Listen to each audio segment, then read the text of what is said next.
حالت زار اور مختلف انداز دکھانا یہ فکر ہے. تمام پہلوؤں کو نہایت مہارت اور باریکی سے جزیات کے ساتھ پیش کیا ہے. جزیات نگاری کی بات کر دی، باریک بینی کی بات کر دی، تو یہ فن کے اندر چلا گیا. تو ایک ہی عبارت کے اندر، ایک ہی جملے کے اندر دونوں باتیں بھی لکھی جا سکتی ہیں. یہ لکھنے والے کا کمال ہے کہ وہ لکھ کیا رہا ہے. چاہو تو الگ کر دو، چاہو تو اکٹھا کر دو. قاری ان کو پڑھتے ہی ہنسی سے لوٹ پوٹ ہو جاتا ہے. کیسے؟ آگے مثال ہم نے دے دی ہے. ایبسٹریکٹ آرٹ کی دیکھی تھی نمائش میں نے، کی تھی از راہ مروت بھی ستائش میں نے. آج تک دونوں گناہوں کی سزا پاتا ہوں. لوگ کہتے ہیں کہ کیا دیکھا، تو شرماتا ہوں. دیکھا بتا نہیں سکتے ہیں، وہ شرما جاتے ہیں. تو اس میں انسلٹ کا پہلو، تذلیل کا پہلو جو ہے وہ بھی پایا جاتا ہے. یہاں پہ کون سے دو گناہوں کی بات کر رہے ہیں؟ ایک جس نے وہ زمائش دیکھ لی تھی. ہاں جی. اور ایک وہ آگے جا کے پہلی دفعہ جو گیا تھا. نہیں، اس میں آگے جا کے اس کا بھی ہے. آج تک دونوں گناہوں کی سزا پاتا ہوں. نمائش میں دیکھی، نمائش دیکھ لی اور اس پہ جو ہے وہ اظہار رائے بھی کرنے کے لیے کہا گیا. تو یہ جو ہے دونوں ہی باتیں اس کے لیے مشکل ہیں. ان کا کلام معتبر اور پرکشش ہے. یہ جو ہے اس کا پہلو ہے فن کا. یہ تمام باتیں جو ہیں فن کے لیے بیان کی گئی ہیں. ان کا کلام معتبر اور پرکشش ہے. معتبر کہتے ہیں قابل اعتبار، پرکشش اٹریکٹیو. طنز و مزاح کی چاشنی بڑھانے کے لیے جعفری صاحب تزمین کے ذریعے کے فن سے کام لیتے ہیں. تزمین کا فن کیا ہے؟ بنیادی طور پر کسی ایک شاعر کا کوئی ایک مصرع اٹھانا اور اپنی شاعری میں جو ہے اسے مکس اپ کر کے جو ہے وہ دکھا دینا، وہ تزمین کا فن کہلاتا ہے. وہ اپنے کلام سے اپنے کلام میں دوسرے معتبر شاعروں کے مصرے یوں مدغم کرتے ہیں کہ وہ بھلے معلوم ہوتے ہیں.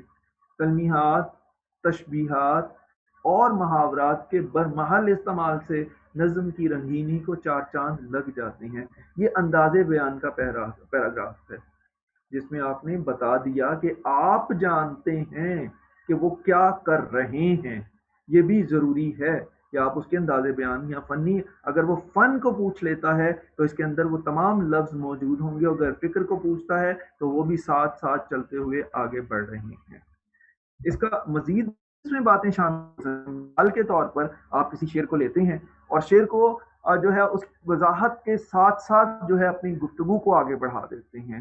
تو وہ ذرا طویل ہو جانا تھا، اس لیے تھوڑا سا کم کیا ہے. اگر ہوا تو بعد میں ایک دو پیراگراف میں سمجھانے کے لیے ایڈ کر دوں گا. سید محمد جعفری کے مطابق ایبسٹریکٹ آرٹ کی نمائش دیکھ کر ہمیں ذہنی لطف اور تسکین حاصل نہیں ہوتی، اور ایسی نمائش کے فن پارے ملاحظہ کرنے سے وقت کے ضیاع کا احساس بڑھ جاتا ہے. یہ اس کا بیسک تھیم ہے. وہ کہہ کیا رہے ہیں؟ وہ یہ کہہ رہے ہیں کہ یہ فضول چیز ہے. کوئی نہ تو ذہنی لطف حاصل ہوتا ہے، نہ ہم قلبی سکون پاتے ہیں. ہم وہاں پر گئے اور جانے کے بعد جو ہے مختلف چیزوں کو دیکھتے ہیں. اگر کوئی کم ذہنی استعداد رکھتا ہے تو اس کا نتیجہ یہ نکلتا ہے کہ وہ تو اس آرٹ سے بہرہور نہیں ہو سکتا. وہ یہ چیز کہنے کی کوشش کر رہے ہیں. تو انہوں نے ڈائریکٹ نہیں کہا، ہم نے نکال لیا ہے، کیونکہ اس میں ہر لفظ، ہر جملہ یہ بتائے گا کہ یہ وقت ویسٹیج آف ٹائم ہے. یہی اس کا بیسک میسج ہے. اور ایسی نمائش کے فن پارے ملاحظہ کرنے سے وقت کے ضیاع کا احساس بڑھ جاتا ہے. شاعر کے مطابق اس فن یا آرٹ کی بنیاد اوریانی، فحاشی اور بے حیائی پر رکھی گئی ہے. اوریانی کہتے ہیں ننگا پن، جس میں جسم پر لباس موجود نہ ہو. فحاشی جو ہے فحش باتیں، گندی یا بری باتیں. بے حیائی شرم کا پہلو نہ پایا جانا. یہ دیکھیں، میں اس کی لفظوں کی وضاحت کروں گا تو وہ تفصیل ہے. اس نے لفظوں کی وضاحت نہیں پوچھی. اس نے تو جی کہا ہمیں ہے 9-10 میں بالکل کچھ اور پڑھایا تھا، اس میں تو پتہ نہیں کچھ اور ہی تھا بالکل. لیکن تبصرہ تو یہ کہلاتا ہے. مجھے نہیں معلوم کہ اسی لیے اب یہی پڑھا تھا سر. یہی پڑھا تھا. اوکے، گڈ ہو گیا. اصل میں سر جی آپ کو کچھ ڈفرینٹ ٹیچرز تھے نا 9 کے اندر، تو سر انہوں نے تو کچھ اور ہی پڑھایا تھا سر. اب جب آپ اپنے پچھلے نوٹس کو دیکھیں گے نا، مجھے صرف صرف یہ ہے کہ آپ تبصرے کی بات کریں، جائزے کی بات کریں، ان نوٹس کے اندر سے وہ جملے جو جائزے کے ہونا وہ آپ چن لیں اور اس کے بعد لکھ سکیں. گڈ ہو گیا اس سر. میں کوئی حل، اس میں کوئی حل. لیکن تبصرے کے جملے جو ہوں گے، تشریح کے جملے نہیں ہیں. اما اس میں جو ہے نا بعض اوقات اساتذہ کیا کرتے ہیں کہ جو نظم کے اندر شعر ہے نا اس کے اندر مختلف پہلو پائے جاتے ہیں، اس کی وضاحت کر دی جاتی ہے کہ یہاں جب وہ نظم جب اس نے مختلف تصویر دیکھی تو تصویر کے اندر یہ عیب تھے جو ان کو نظر آ رہے تھے اور وہ اس کو بیان کر رہا تھا، اس کو بھی طول دے دیا جاتا ہے اور وہ بھی ایکسیپٹیبل ہے، وہ بھی آپ اس کے اندر مکس اپ کر سکتے ہیں. اس نظم میں بے ساختگی، روانی اور فطری آہنگ موجود ہے. اچھا، اس پیراگراف پر ذرا غور کیجئے گا. اس پیراگراف کے اندر 3 باتیں ہیں جو تینوں اکٹھی چلی ہیں. اس میں سب سے پہلا بتایا گیا مرکزی خیال یا بنیادی پیغام، پہلی لائن. دوسری لائن میں جو ہے وہ اس کو فکری جائزے پر مبنی کر دیا گیا، اور تیسری لائن میں اس کو فنی لحاظ سے جو ہے وہ بھی اس میں فنی لحاظ سے بھی بات کر دی گئی. تو آپ نے دیکھا کہ یہ باتیں ایک جگہ پر مکس اپ ہو سکتی ہیں، ضروری نہیں ہے کہ آپ الگ الگ سوال بنائیں اور الگ الگ لے کر چلیں. اس نظم میں بے ساختگی، روانی اور فطری آہنگ موجود ہے. آہنگ انداز ہے. سر یہ اس بنا فطری یعنی کیا ہے؟ فطری قدرتی، یعنی کہ انہوں نے زبردستی نظم کو نہیں بنایا. ایک ہوتا ہے شاعر قافیہ پیمائی کرتا ہے. شاعر جب شعر لکھتا ہے تو وہ الفاظ کو ملا ملا کر یوں بناتا ہے کہ دوسرے کے لیے ایکسیپٹیبل ہو جائے، کہ جو ریکوائرمنٹ علم عروض کی پوری کر دے. دوسرا طریقہ کار یہ ہے کہ شاعر نیچرلی شاعر ہے، پیدائشی شاعر ہے، وہ یوں بات کرتا ہے کہ خود بخود لفظ شعر کے سانچے میں ڈھل کر سامنے آتے ہیں. سر وہ پیدائش شاعر ہوا ہے؟ نہیں، پیدا نہیں شاعر ہوا، اس کے اندر یہ خصوصیت پیدائشی طور پر پائی جاتی ہے. پیدائشی طور ٹھیک پر ہے یہ خصوصیت پائی جاتی ہے. خصوصیت ہے نا شاعری. میں آپ کو شاعری کے بارے میں جب میں نے اقبال کو پڑھایا تھا تو میں نے اس وقت بھی آپ کو کہا تھا کہ شاعری کے بارے میں یہ تصور ہے، شاعری از جزو پیغمبری از. شاعری جو ہے پیغمبری کے اجزاء میں سے ہے. جس طرح پیغمبروں پر وحی اترتی ہے اس طرح جو صحیح شاعر ہے اس کے دل پر شعر اترتا ہے، وہ خیال آتا ہے اور وہ لفظ میں ڈھال دیتا ہے. میرے یا آپ کے ذہن میں وہ خیال پیدا نہیں ہو رہا ہے جس کی وجہ سے ہمیں نہیں پتا کہ شعر ڈھلتے کیسے ہیں. ٹھیک ہے جی، یہ ہے فطری آہنگ. اس بنا پر نظم کا ردھم اور ترنم کاری کو اپنی طرف مائل کرتا ہے. رائمنگ ورڈز بھی اس میں سے، ردھم جو ہے رائمنگ ورڈز کے لیے ہے، اس کے اندر جو ایک مخصوص کھنک ہے، جو ایک الفاظ کی کھنکھناہٹ اور تکرار ہے، وہ خوبصورتی پیدا کر رہے ہیں. یہ فن کے متعلق الفاظ لکھے گئے ہیں. تو یہ کون سی لائن ہے سر یہ جو آپ ابھی آپ نے پڑھی ہے؟ بالکل آخری. اس بنا پر ٹھیک ہے نظم سر. کا ردھم اور ترنم کاری کو اپنی طرف مائل کرتا ہے. اور سر ردم جو ہے وہ اردو کا بھی ہے اور انگلش کا بھی ورڈ ہے؟ رائٹ، ہاں جی، بیسکلی انگلش کا ہی ہے، اردو میں بھی مستعمل ہوا تو اسے بدل کے استعمال کر لیا گیا.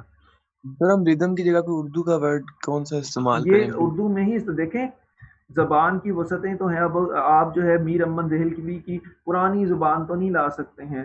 کئی الفاظ جو انگلش میں ہیں مستعمل ہیں اسی کو اردو میں کہی. اردو میں جیسے اسکول انگلش میں بھی اردو میں بھی ہے. اب مدرسہ نہیں کہتے ہیں ہم، وہ پہلے اسکول کہا گیا تھا اردو میں، اب تو اسکول ہی کہتے ہیں سب. تو وہ بدل گیا وقت گزرنے کے ساتھ ساتھ. زبان دریا کی طرح چل رہی ہے، دریا خود بخود رستہ موڑتا چلا جا رہا ہے. عربی دنیا کی قدیم ترین زبانوں میں سے، اردو جدید زبانوں میں سے آ گئی، مگر اس کے باوجود اس میں بڑا ذخیرہ ہے. بہت سی باتیں ہیں جو ابھی آپ پڑھ اور سمجھ سکتے ہیں. اظہار خیال ہے آپ کا اس میں پورا پورا، دکھ درد اور کی ایک ایسی کیفیت ہے جو آپ کو رلاتی اور ہنساتی ہے. یہ زبانوں کی خوبصورتی ہے، تاثیر دل پر اثر انداز ہوتی ہے. سر یہ ردم اور ترنم ایک ہی چیز نہیں ہوتی؟ لفظ جب ہم لفظ جملے لکھتے ہیں تو مترادف الفاظ کے استعمال سے ہم جو ہے، ویسے تو یہ ایک چیز نہیں ہے لیکن یہ مترادف الفاظ کے استعمال سے ہم اپنی جملوں کو خوبصورت بھی بناتے ہیں. یہ ہماری لینگویج سٹائل کا ایک طریقہ ہے. ایبسٹریکٹ آرٹ بہر طور نمایاں نکلا کیس تصویر کے پردے میں بھی اریاں نکلا. اب یہ جو انورٹڈ کوماس کے اندر ہے نا، یہ شاعر کا اپنا شعر نہیں ہے، اس نے کسی اور سے لیا ہے. اوپر تضمین کا ایک لفظ استعمال کیا گیا تھا، کسی کی زمین پر شعر کہنا، کہ جیسے کسی نے شعر کہا ہے ویسا ہی تم بھی بیان کر دو. تو ہمارے اکثر شاعر جو پرانے شاعروں کو پڑھتے ہیں، جیسے انہوں نے لکھا تم بھی لکھ جاؤ جا کے.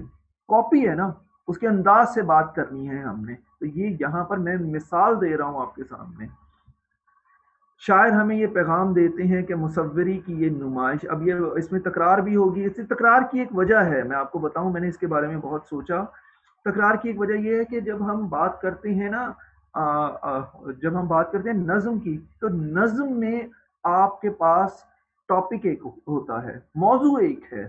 ایک موضوع کو آپ نے مختلف پہلوؤں سے بیان کرتے چلے جانا ہے. اسی بنا پر تکرار آ جاتی ہے. شاعر ہمیں یہ پیغام دیتے ہیں کہ مصوری کی یہ نمائش بیکار ہے، جس میں الٹی سیدھی لکیریں کھینچ کر لوگوں کو متاثر کرنے کی کوشش کی گئی ہے. ان کے مطابق ایسی مصوری مغرب کے چند شریر لوگوں کی سازش تھی، جسے ہمارے ہاں مغرب پرست اور فیشن پرست حلقوں نے بلا سوچے سمجھے اختیار کر لیا، اور اب ان بے سر و پا تصاویر کے ذریعے اظہار خیال کیا جاتا ہے. اچھا جی، ان کے مطابق میں نے ایک لفظ لکھا ہے. دیکھیں، آپ جب یہ کہہ دیتے ہیں نا کہ ان کے مطابق، تو اس کا مطلب یہ ہے کہ آپ کا نقطہ نظر نہیں ہے، آپ اس کے بارے میں ڈسکشن جو کر رہے ہیں وہ ان کی سوچ کو لوگوں تک پہنچا رہے ہیں. جب آپ اپنی سوچ پہنچائیں گے تو پھر آپ اس میں اپنی بات کو لکھیں گے. تو انہوں نے یہ بات کہی ہے کہ یہ بیسکلی جو ہے کوئی اہمیت نہیں رکھتا اور ایک فضول سی چیز ہے جو ہمارے سامنے آ گئی ہے. بے سر و پا، جس کا سر ہو یا جس کا سر ہو نہ پیر ہو. سید صاحب اس فن کا مضحکہ اڑاتے ہیں. مضحکہ کا لفظ میں بہت دفعہ استعمال کر چکا. مجھے بتائیں گے کہ مضحکہ کیا ہے؟ مضحکہ خیز، مذاق. کیا مطلب؟ مذاق اڑانا، مذاق اڑانا، مزاحیہ انداز میں طنز کرنا. لفظی ترجمہ جو لغت کے مطابق ہے وہ ہے ہنسانے والا. ہنسانے والا، ہمارے ہاں ہنسی، ہنسانا، ہنسی بولتے ہیں، بلکہ نون بھی ہے اس میں. تو آپ لفظوں کی ادائیگی اور تلفظ پر غور کریں. ہنسانا، نون بولنا ہے آپ نے. ہنسانے والا، اس فن کا مذاق اڑاتے ہیں، وہ بھی ٹھیک بن جاتا ہے. وہ اپنے کلام کو طنز و مزاح کی چاشنی اور امتزاج سے مؤثر اور پرکشش بناتے ہیں. ان کو ہر تصویر ایک نیا تاثر دیتی ہے، مگر گزرتے ہوئے ہر لمحے کے ساتھ ان کی حیرانی بڑھ جاتی ہے. وہ مصور کی منطق سمجھنے سے قاصر ہیں. منطق لاجک کے لیے لفظ ہے، یعنی کہ کس طرح دلیل دے رہا ہے، وہ مصور کیا سمجھانے کی کوشش کر رہا ہے، وہ یہ سمجھ ہی نہیں پا رہے ہیں. کمال فن کی تصویر ان کو بھینس پر لگی اونٹ کی سی گردن کی مانند دکھائی دیتی ہے. ہر نئے شہ پارے کو دیکھنے کے بعد شہ پارا ماسٹر پیس، بہترین چیز شہ پارا اسے کہتے ہیں، دیکھنے کے بعد وہ دریائے حیرت میں غوطہ زن ہوتے ہیں. وہ اکثر تصاویر کا الٹا سیدھا سمجھنے سے قاصر ہیں. وہ نقاد کی تنقید پر بھی اعتراض کرتے ہیں. اچھا جی، اب نقاد کی تنقید، آگے جا کے کچھ شعر نقاد کے بارے میں بھی ہیں اور ان کی ان سے بحث بھی ہوئی، وہ بھی شعر اس میں موجود ہیں. اگر اس کو بڑھایا جائے تو ان کے بارے میں بھی جو ہے وہ شامل کیا جا سکتا ہے.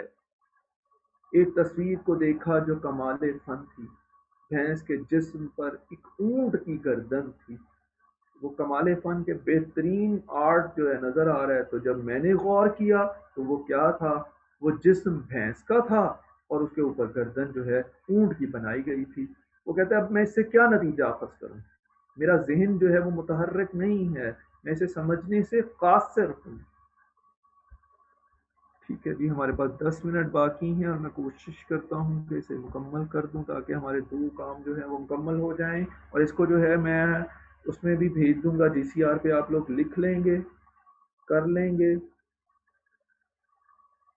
جی سر کر لیں گے. ایک آواز آئی ہے جی بمشکل، سر کر لیں باقی گے. سب خواب خرگوش کے مزے کر لیں گے سر، امید انشاءاللہ.